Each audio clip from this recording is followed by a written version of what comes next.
What is going on, YouTube? It is your boy, MrBaboon. We are back with a reaction video. This time we have Wacky War Techniques in another nutshell. So I've been smoking, gaming and shit. So. And this is uploaded by Blue Jay. And I will have the link for the video down below in the description and his channel down below in the description as well. So make sure you guys do like, comment, subscribe. Let me know what you guys think about the video down below in the comments. Check the description out. Turn on post notifications if you guys are new. Make sure you check out any other videos. If you guys do like these, if you like this video, check out some other videos. I got 2 reactions to do. There's going to be a big storm hitting tonight. And it's 12:24, so yay, fun. So I'm gonna try to get these as fast as possible, but also clean. So let's go ahead and get this going. So, I was looking through my YouTube analytics the other day and discovered 2 things. 1, not nearly enough of you are subscribed, and 2, my audience male to female ratio is unacceptably masculine and would easily make my channel the lamest frat party on campus. Now, to solve this, I did some research on female-dominated YouTube categories and found some topics like beauty, style, East Asian music. The last one aside, I think this explains why my recent videos have thankfully brought in more ladies. Now it's just about keeping this momentum going until I hit a 50-50 split. So today, we're going to talk about the wackiest ways people have tried to murder each other in military history. Yeah? Again.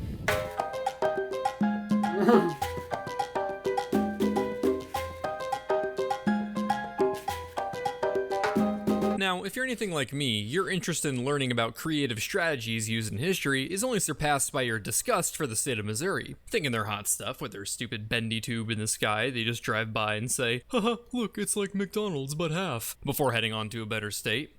Well, luckily, you can both satisfy your itch for strategy and urge to level the state of Missouri in Conflict of Nations World War III. Conflict of Nations is a free online PvP strategy game where you get to pick a country to lead in a modern global warfare scenario.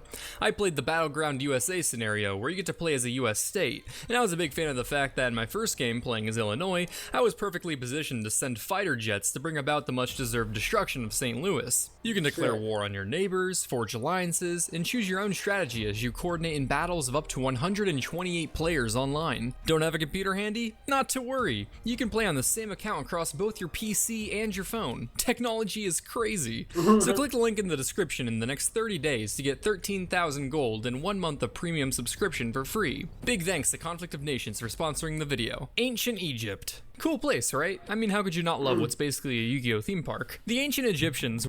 Bro, I love Egypt. I want to go to Egypt one day and just to check it out and see everything. I want to do that one day. That is on my bucket list.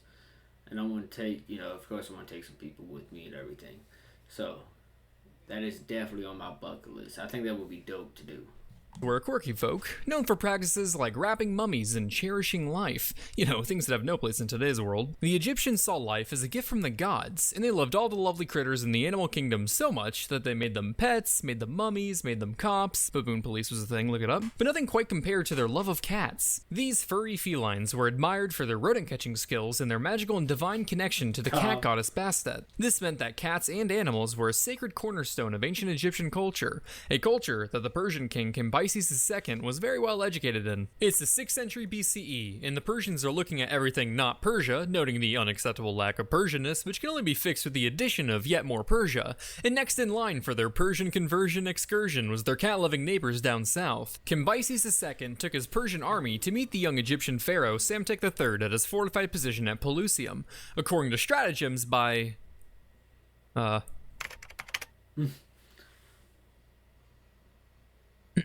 Polyaenus, the Egyptians were initially keeping the Persians at bay before Cambyses II decided to switch tactics. Our forces are stalled, sir. We're gonna need to do something if we want to gain the upper hand. Do not fret, plebiscius, for I have studied the Nile folk and discovered a vital weakness. They shall cower in fear before the peril of my new ultimate weapon. Copernicus, bring forth the kitten trebuchet. Wait, trebuchet?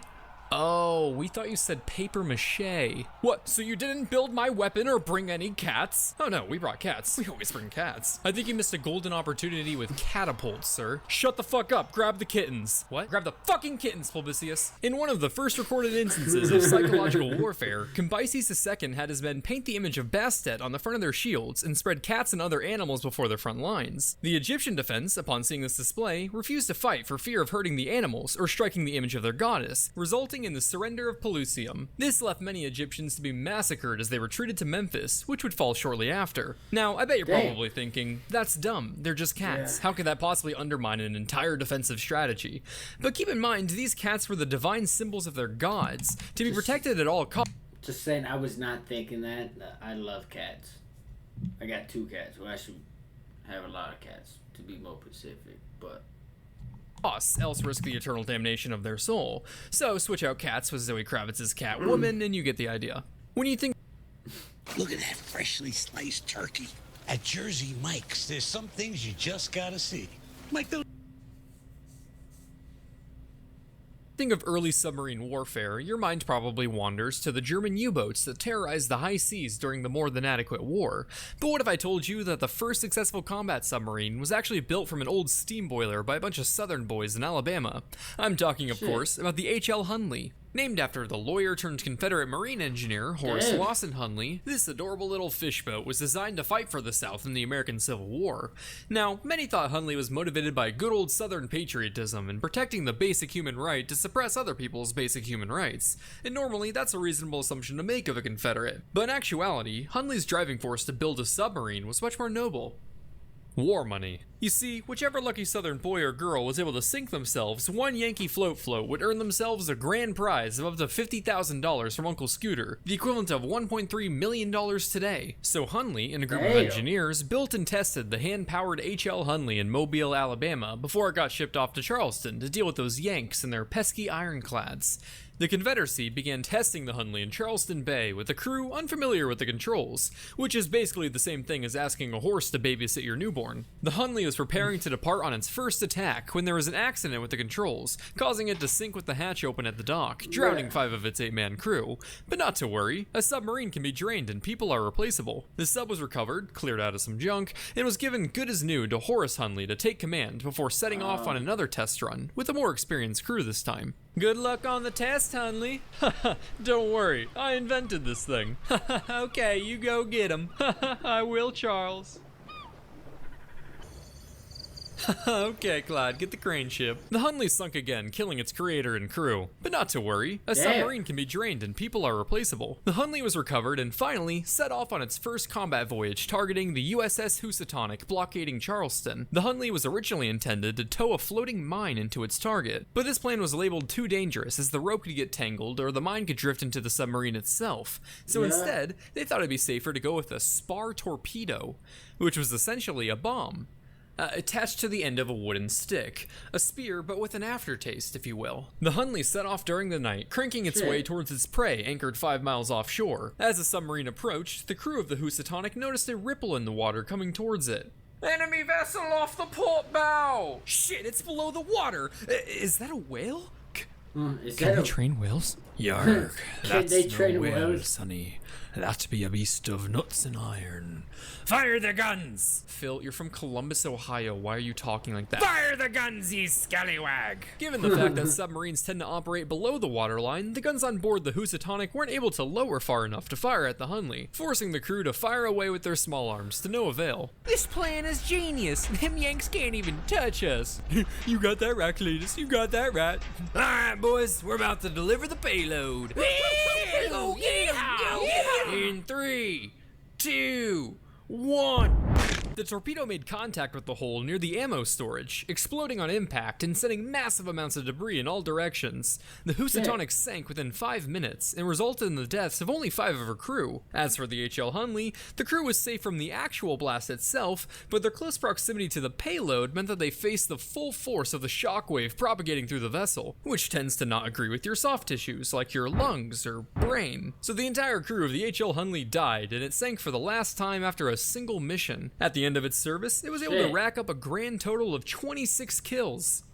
only 5 of which were northerners. It is a bit disappointing that the slave-loving land of traders gets to claim the world's first successful combat submarine, but if it makes you feel any better, populating the high seas with over 4 times more rebel corpses than Union ones is about the most goddamn American thing you can do. And it would only be a year later that the Confederacy would decide to release their flag update 2.0.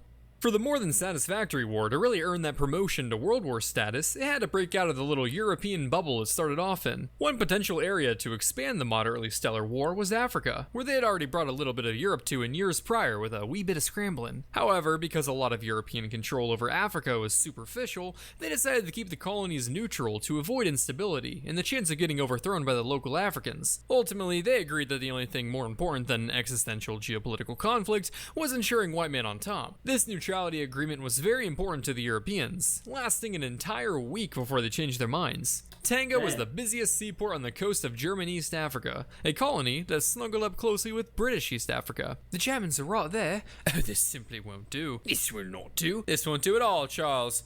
Right then, India, take care of these blokes. Okay.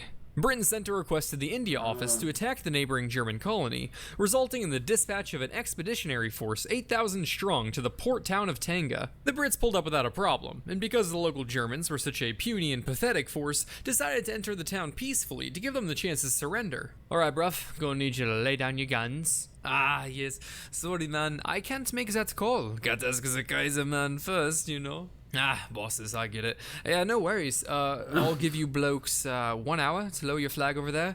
Is that okay with you? Ja, that would be great. Perfect. By the way, we anchored a bit offshore. Are there any mines in the harbor? Yes. They met up with a sneaky little German messenger who led the Brits to believe that the harbor was mined and pretended he had to get permission to surrender. This bought the Germans some valuable time to get reinforcements and prepare for an attack. After 3 hours, the Brits realized they just got bamboozled harder than if they'd pre-ordered a Battlefield game, so they started to land their exhausted and seasick troops on the shoreline a few miles out of town. In an attempt to make up for some lost time, and because intel is for nerds, no reconnaissance was done beforehand as the clueless troops began their 2-pronged attack on the town. Concealed German defenders quickly broke apart this advance, as bullets tend to do, resulting in lots of disorganized skirmishes. The northern prong was actually making some pretty good progress. Despite some minor hiccups, like getting shelled by their own ship and retreating officers getting shot by their colonels, they managed to make it all the way to the customs house, where the Indian troops raised the British flag over the German colony on African soil. Their advance would be halted here, however, as they had to fall back to assist the southern prong, who weren't having as much luck. Those blokes were subjected to one of the new wonders of the war: machine guns. These life-reducing devices tend to sting a little, so they halted the Indian troops advancing in the south, which is totally understandable. Imagine waltzing up to a tube on a hunky metal tripod, magically sending 500 metal bees at your face every minute.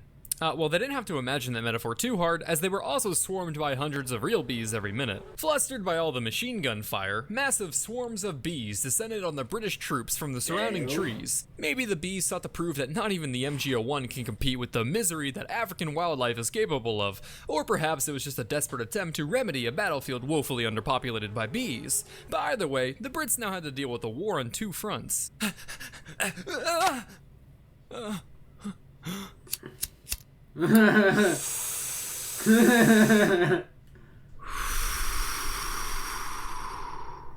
Looks like someone's a little lost. The Indian troops frantically popped off more lead in all directions than a Detroit suburb, firing blindly at Germans in the bushes and beat. By the way, really fast, let me know if there's any, down below in the comments, let me know if there's, if the quality of the video could be a little bit better for you guys. I will try to make that a little bit better. I don't exactly know the proper settings still, so I'm still tweaking it as I go. So let me know. But in the comments, let me know that, and let me also know some information that has been left out of the video, or stuff like that. Let me know down below. In the skies to no avail. Now that Mother Nature had established air superiority, the southern prong broke off into a full retreat. However, the Germans would be mistaken if they thought the little buzzing militia was their ally, for the bees did not believe in the magic of friendship, only pain. So when the German troops entered the bees' territory, they too fell victim to nature's air force. In the end, the British would lose the battle despite drastically outnumbering the Germans, who they generously supplied with enough weapons and equipment. Hang on. Okay, so I will just give you a heads up. I can't see a lot the left side of my screen. I don't know how to fix that. I've been trying to do everything, so bear with me. But I'm looking on my not monitor, but the laptop. So let me see. Total it damn. I mean, you kind of see it right there.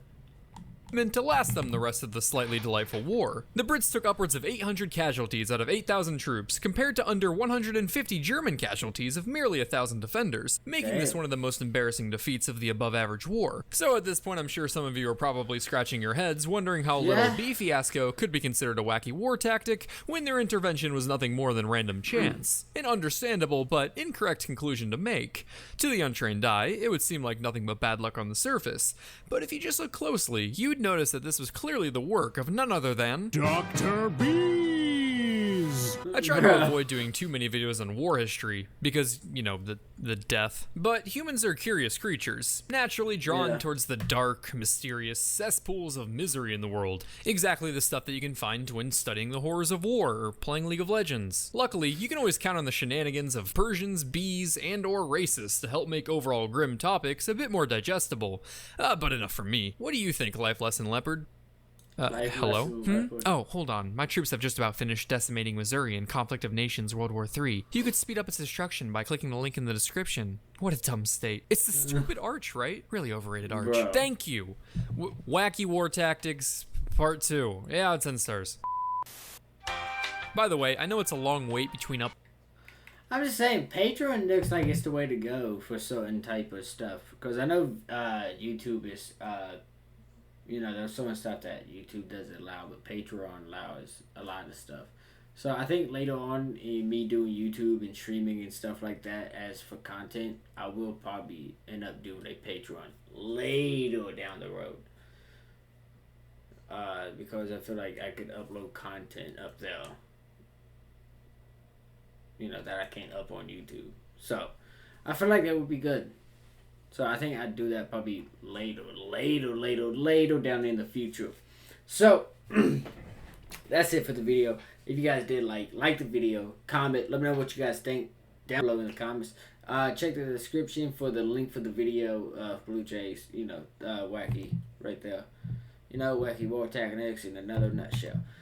Check the link for that description and check the description for the Blue Jays channel down below in the description as well.